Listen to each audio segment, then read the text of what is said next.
రాకాలోకంకి స్వాగతం. ఈ కంటెంట్ మీకు నచ్చినట్టయితే లైక్ చేయండి, మీ బంధుమిత్రులకి షేర్ చేయండి. ఇప్పటివరకు సబ్స్క్రైబ్ చేసుకోకపోతే సబ్స్క్రైబ్ బటన్ని నొక్కండి, అదేవిధంగా బెల్ ఐకాన్ని కూడా నొక్కండి.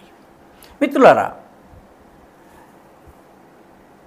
యుక్రెయిన్ రష్యా పైన అత్యంత భయంకరమైనటువంటి సాహసికతాపూర్ణమైనటువంటి దాడిని చేసింది. ఈ దాడికి వాళ్ళు ఒక ఆపరేషన్ 18 నెలల ఆపరేషన్లో భాగంగా చేశారు. ఈ 18 నెలల ఆపరేషన్కి యుక్రెయిన్ భాషలో పెట్టినటువంటి పేరు పావుటినా. ఈ పావుటినా అని మనం ఇంగ్లీష్లో అనువాదం చేస్తే స్పైడర్స్ వెబ్ అవుతుంది. తెలుగులో చెప్పుకోవాలంటే సాలెగూడు. అంటే యుక్రెయిన్ 18 నెలల పాటు రష్యాలోని ప్రధానమైనటువంటి వైమానిక స్థావరాల చుట్టూ ఒక సాలెగూడును అల్లింది. ఆ సాలెగూడును అల్లి అమర్చి అన్నీ సిద్ధం చేసి ఆ తరువాత దాడి చేసింది. ఈ దాడిలో రష్యాకు చెందినటువంటి 4 వైమానిక దళ స్థావరాల్లో ఉన్నటువంటి 41 యుద్ధ విమానాలు TU-95 ఈ రకమైనటువంటి చాలా అత్యాధునికమైనటువంటి శక్తివంతమైనటువంటి యుద్ధ విమానాలు ధ్వంసమైపోయినాయి.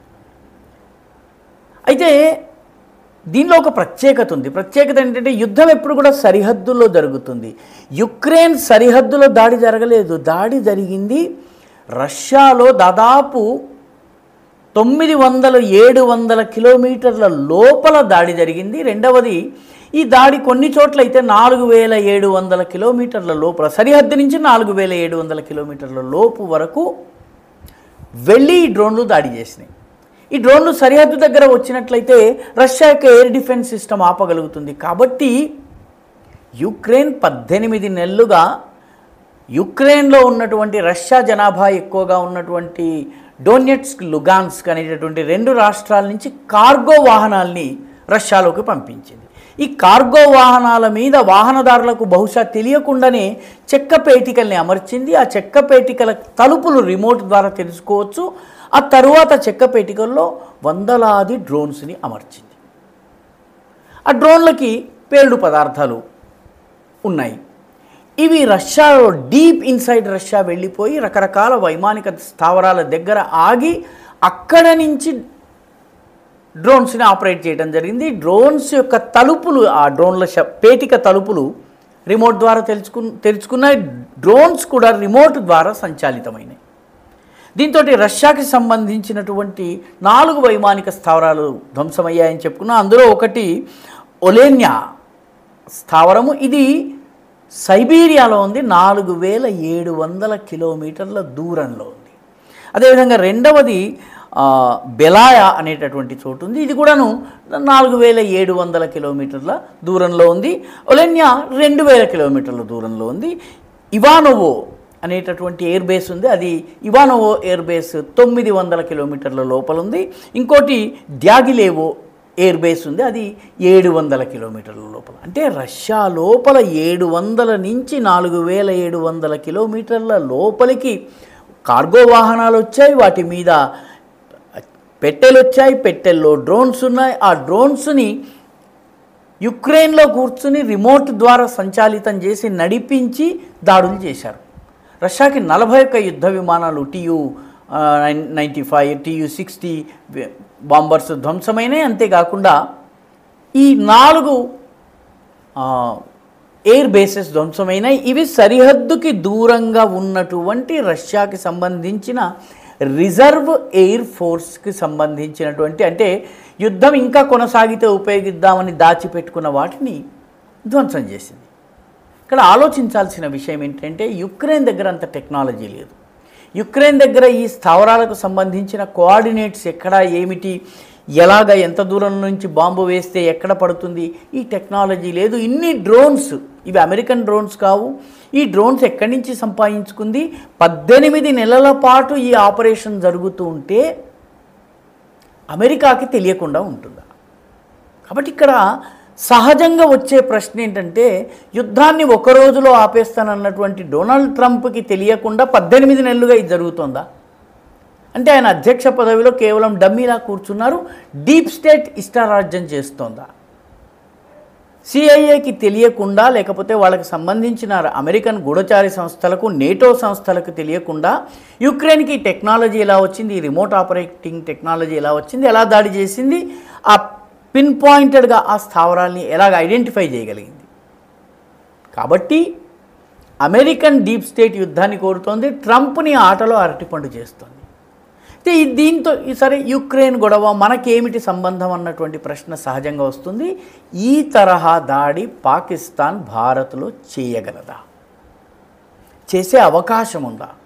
ఎందుకంటే నేరుగా ప్రత్యక్ష యుద్ధంలో పాకిస్తాన్ మనల్ని ఓడించలేదు కాబట్టి ఈ రకంగా మన దేశంలోని రకరకాల ఎయిర్ బేసెస్ దగ్గరికి ఇటువంటి ఎలిమెంట్స్ని తీసుకొచ్చి, కార్గో ఎలిమెంట్స్ వచ్చి దానిలో డ్రోన్స్ కానీ మిగతావి తీసుకుని ఏదో రకంగా తీసుకొచ్చి ఈ రకంగా దాడి చేస్తే మన ఎయిర్ బేస్ల పరిస్థితి ఏమవుతుంది?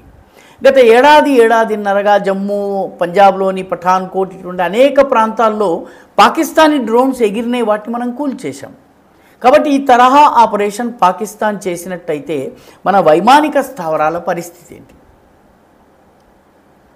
అయితే అదృష్టవశాత్తు మన ప్రభుత్వం 2 రకాలుగా ముందస్తు జాగ్రత్త చర్యలు తీసుకుంది. పాకిస్తాన్తో అన్ని రకాల ట్రేడ్ మూసేసింది, అదేవిధంగా వాఘా అటారీ బార్డర్ని కూడా మూసేసింది. కాబట్టి పాకిస్తాన్ నుంచి, యుక్రెయిన్ నుంచి రష్యాలోకి వచ్చినట్టుగా కార్గో వాహనాలు, వాటి మీద డ్రోన్స్ వచ్చే అవకాశం లేదు. కానీ ఈ దేశంలో ఉన్నటువంటి 2.5 వార్లో ఉన్నటువంటి 0.5 అంతర్గత శత్రుశక్తులు ఏవైతే ఉన్నాయో ఇవి దాడి చేసే అవకాశం ఉందా?